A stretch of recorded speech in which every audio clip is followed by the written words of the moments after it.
don't often do videos like this, but this is a special locomotive that has a really special place in my heart. And it's kind of warranted for this one.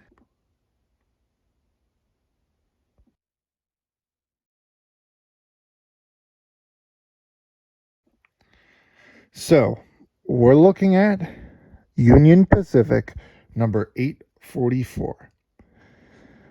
You've seen a video on this in N scale. I have done a video on the Greyhound paint scheme in from Kato of Union Pacific 8444, which is the same locomotive. There's a big backstory behind that, and we'll get into that a little bit very shortly.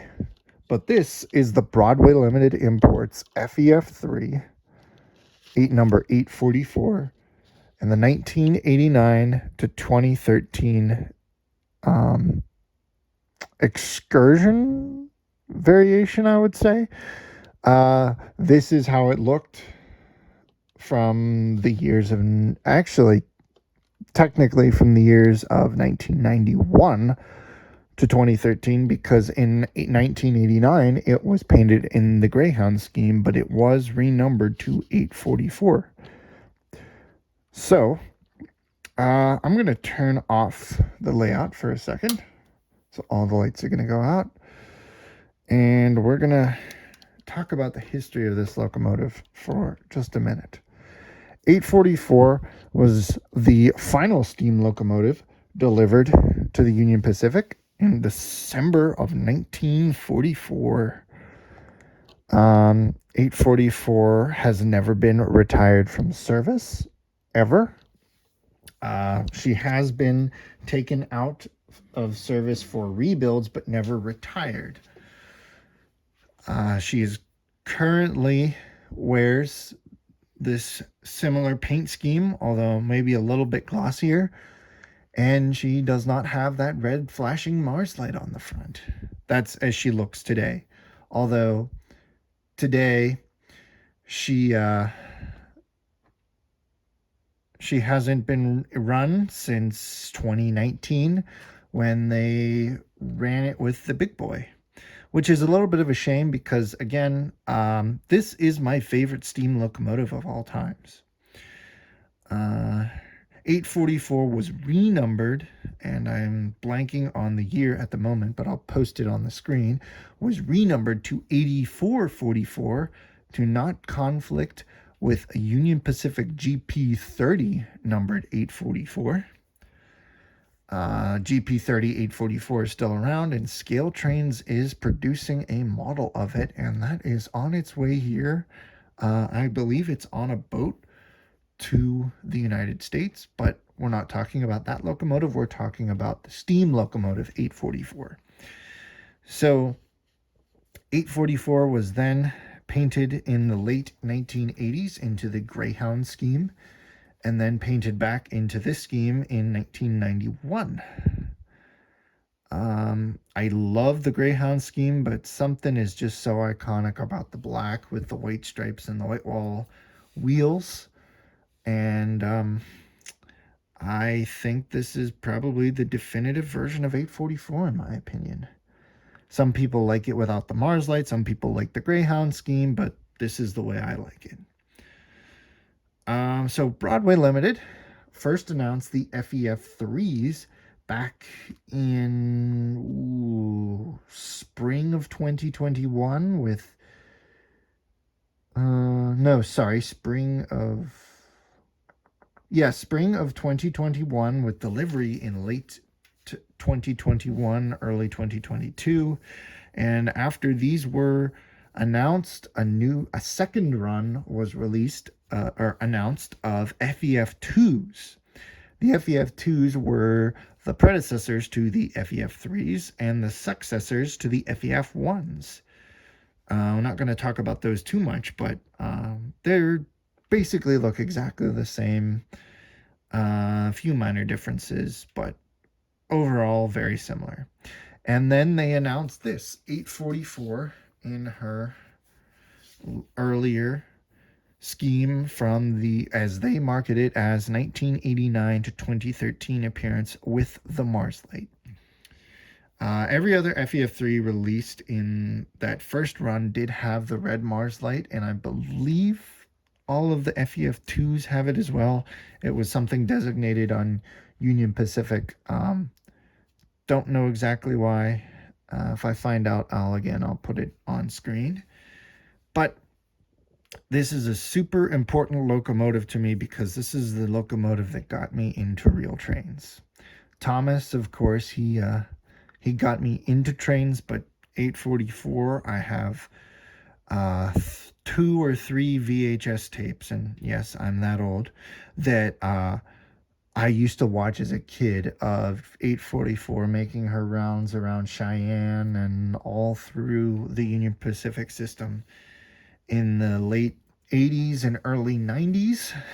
My dad gave those to me when I was quite young, and I watched them, and I fell in love with this locomotive. I just don't know what it is. It's just such an elegant piece of equipment. And everybody says, steam locomotives in America are too, utilitarian, but I don't think so. I think all the extra moving parts that we see on a steam locomotive in America just makes you feel like, wow, this is a real living piece of equipment. And that's how I feel, and I feel that there's like some kind of connection with this locomotive to me, and maybe that's a little deeper than you thought, and my watch won't stop going off. Anyways, so 844, and the lighting just turned off.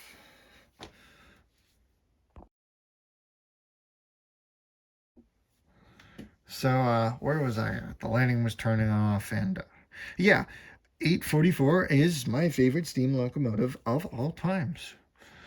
So Broadway Limited has released this version with smoke, and I'm actually going to give it a switch good flick here. It might not show up too well on camera, we'll see. But I'm going to turn the system back on, and there's already been plenty of videos on the details of 844, so I'm not really going to go over too many of the details because there's just so much separately fitted pipe work, and even the separately fitted throttle here, the Johnson bar, and all kinds of, the power reverser on this side here. And just so many amazing details that Broadway Limited has packed into this locomotive. And usually, I'll be honest with you, I'm not a huge Broadway Limited fan, but I had to get this locomotive. So we're going to start her up. And you can see the steam coming out of the whistle. And we should see some smoke fluid here. Smoke start to puff out. It is. And the back truck's off the track. One improvement that Broadway Limited has made, this is a Paragon 4 version. And in previous reviews, I've reviewed a Paragon 3 big boy. I would say that the sound has improved from 3 to 4. It's still not my favorite sound system, but it's much better than it was. And it still can't couple. Alright, let's move this forward. So right now, I have 844 hooked up to one of the scale train's water tenders. We're going to let her run around the layout a little bit and see how she does.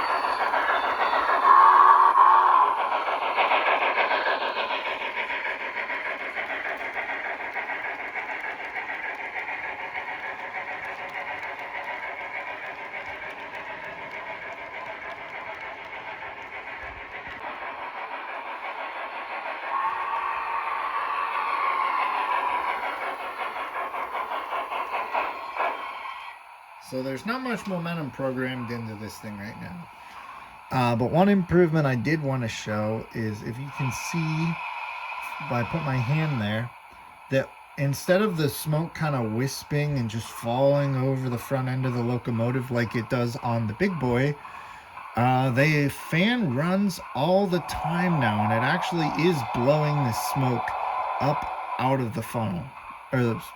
Geez, talking Thomas here. Out of the smokestack. You might even be able to hear the smoke unit fans running as it's blowing the smoke out of there. So I think that's a really neat feature. I'm really glad that they upgraded that. Now, personally, I don't always run with smoke. I usually actually do turn it off. But for the sake of this review, I figured it'd be good to have it on. So we've gotten to see it run a little bit, and you might actually see it run with some actual, rolling stock. But we've gotten to see it run. You've seen that it's got lit class lights, lit number boards. It has a cab light. It also has a backup light, and it has two lights in the back. A red light, which I'll show that off here in a second. It also has programmed Rule 17 lighting.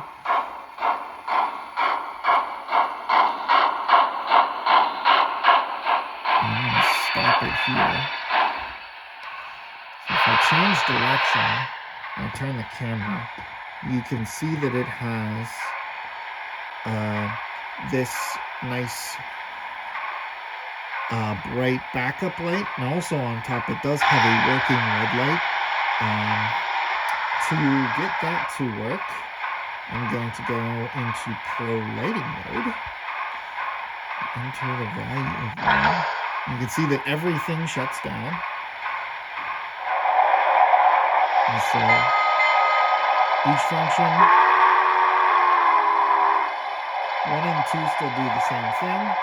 3 turns on the backup light, 4 turns on the marker lights, 5 turns on the number boards, 6 turns on something that I don't remember. 6 might, I don't remember why did it turn off. Anyways, sounds turned, 6 is the dynamo sound.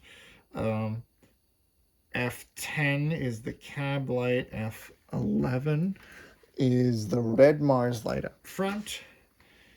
And I'm going to have to start just pushing buttons until I remember which light is whoop.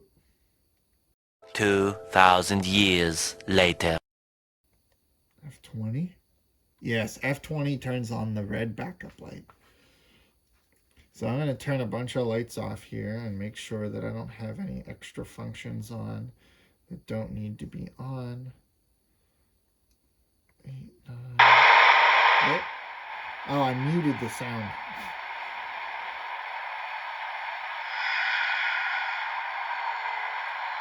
And all the functions are now off. I'm going to go back and change CV8 to a value of 2. And that should, oops, program on main.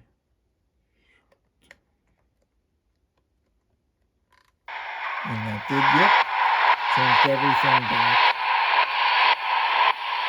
And I'll show you the cab light and a little bit of cab interior detail that's in there.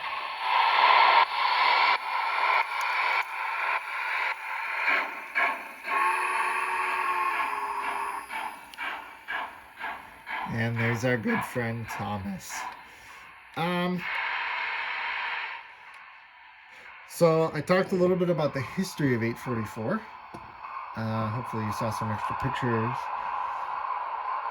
And we saw some of the features of 844.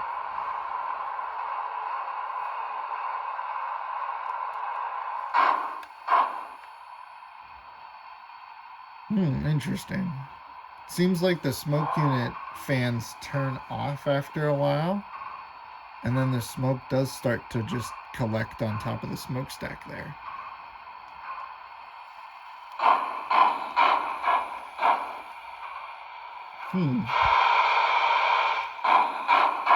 Might have something to do with pro lighting mode or something. I'm not sure. But anyways, so there's one last feature of Paragon 4 that I'm gonna show off here. So I've got the whistle blowing, and I'm actually gonna turn power off to the track. The smoke unit and the lights turn off, but the sounds, and if it was moving, the locomotive would keep moving for a second. So Paragon 4 has a small capacitor circuit in it, which, you know, is good. It's not the best, but I'd say that it's better than a lot of other manufacturers because many don't even put it in. So like now I'll turn power off, and it actually did stop because the capacitors didn't have a lot of time to charge. So you do have to give these capacitors a couple, maybe about a minute or two to charge before you start just, you know, turning power on and off willy-nilly. So I'm going to let it run around the layout, and we'll try that again. All right, so now you can see that the smoke and the lights stop, and eventually the motor stops, and then the sounds die off. So I know that some people, I'm going to leave this off for a second. Some people have complained about this, and I personally love a capacitor circuit. ESU has their power packs, and I put that in as many models as I can. It's just good for reliable track power, but it is kind of a band-aid for not having to clean your track as often. But anyways, the good thing about it is that it's there. The bad thing is the smoke unit, the lights, none of those work in the capacitor circuit. Why did they do that? To me, it doesn't make any sense. Like, it makes sense to put a capacitor circuit there because a lot of people are lazy and don't want to clean their track, and then their locomotive wheels get dirty and they don't pick up power as well. But if you do that, you should make sure that the lights, at least, they have a smoke unit. I don't care about that. Probably draws so much current that they have to keep it out of the circuit. But the lights, if you go over a dead spot and the lights turn off and you got to reset and turn on all your lights again, that's not good. I don't like that.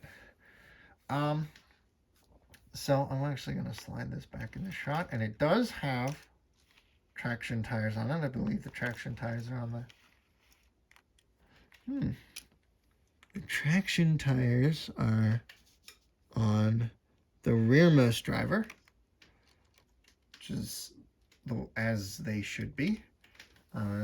Nice thing is the positionable vent on the top of the cab, and the lights are turning off again.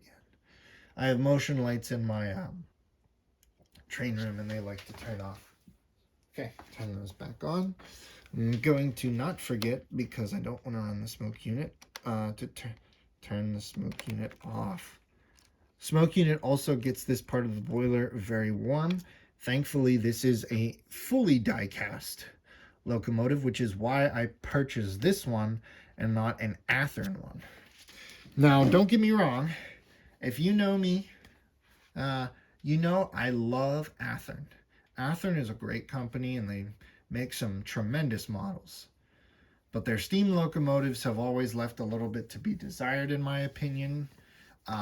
With die-cast and traction tires, this thing will pull whatever you want it to pull. I mean, prototypical length trains from when it hauled freight trains back in the day.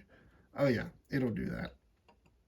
I don't know the exact pulling numbers, but I know that there are other people who have done reviews on this locomotive that could give you those numbers. So I won't. But that's why I went with the Broadway Limited over the Athearn. The Athearn one, of course, would be DCC ready. It was about this. It was $7 cheaper than this one with DCC sound, as well as having die-cast boiler and or die-cast, yeah, boiler, smoke box, chassis, and tender body. I mean, it just everything on this locomotive is heavy, very, very heavy. The one other gripe that I do have with it, other than maybe, you know, the crappy Paragon 4, because I'm not a fan of Paragon sounds, is, and I'm going to pick up the back wheels so that I don't throw the traction tires, is that these rear class lights, although Union Pacific doesn't really use rear class lights, they're just jewels. Like, they couldn't have put 2 little extra LEDs in there. I just feel like it was kind of lazy on their part, especially because the Big Boys and the Challengers both have those working, and they have working front class lights. So I'm not sure why they did this, but I will probably end up, you know, nipping those off and making it into a kind of just how they have it on the real locomotive, with just the wires hanging there, and then the platforms. But other than that, there's not too many gripes about this locomotive. The capacitance and Paragon 4 sound is always going to be not my favorite. But maybe one day I'll do a video on how to convert this locomotive to ESU loc sound. I already have a file set up for it. But you know, time and the funds for it. So if you stayed this long, then I'm sure you know the drill. And if you want to hit that subscribe button, the more subscribers I get, the more videos I can do for you guys like this. The more Thomas and Friends videos that means, and the more DCC sound installations that I will be able to film and present to you guys online. Plug for the channel there. So my thoughts on this Broadway Limited FEF-3 are great locomotive, great detail and everything. Sound and decoder always will leave a little bit to be desired. But again, that is just Broadway Limited. The capacitance is nice, but why the lights should be in the circuit. And other than that, I can't really fault this locomotive. It's just a awesome piece of work by Broadway Limited. Has the dual dynamos on the other side. I'll shoot some footage of the other side, and it has some great detailing on the top of the tender. You'll see some more detailing B-roll footage that will go by during the review just as I'm talking, so that it makes it a little more interesting than just me blabbing on for probably over 20 minutes now. And I'll probably end up keeping an counter too. So that's about it for this locomotive. Let me know what you think of 844 in the comments below. Have you ever heard of this locomotive? I mean, if you're not, you've probably been living under a rock. This is called the Living Legend for a reason. But maybe you're just a fan of Thomas and you don't really care about real steam locomotives, which is fine. I mean, you do you. I love everything trains. So I just had to share this with you because it is, of course, my favorite locomotive of all times. And that's going to do it for this video. So I thank you for watching. And again, let me know what you think about 844 in the comments section down below. If you'd like to see more videos like this and you want to be up to date and one of the first ones to see it, click that subscribe button, ring that bell, and like I said, comment your thoughts on 844 or comment your thoughts on anything. I mean, well, not anything. Keep it related to trains, please. Anyways, that's going to do it for this video. I thank you guys for watching and listening to me ramble on. And I will see you in the next video. Goodbye.